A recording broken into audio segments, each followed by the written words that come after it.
बिस्मिल्लाहिर्रहमानिर्रहीम।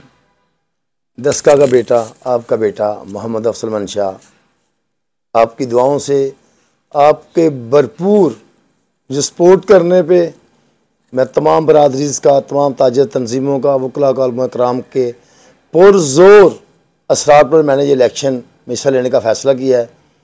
25 साल से मैंने अपनी पार्टी के साथ वफ़ा निभाई है, अपने डस्का के साथ वफ़ा निभाई है। मैं अपने डस्का से ये रिक्वेस्ट करता हूँ कि अपने बेटे को, अपने भाई को वोट करें, सपोर्ट करें।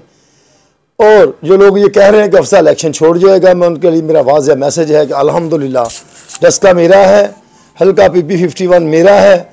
अल्हम्दुलिल्लाह इंशाअल्लाह 8 तारीख को आप इस क्लॉक पे ऊपर मोहर लगाएं, अपने वोट वो अपने बेटे को आप इस पे क्लॉक पे मोहर लगा के साबित करें कि डस्का किसी पैराशूटर का नहीं है, डस्का के रहने वाले बेटे का है।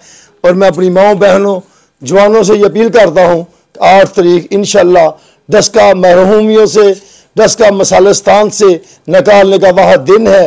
आप 8 तारीख को क्लॉक पे मोहर लगा के अपने बेटे भाई को कामयाब करें। शुक्रिया।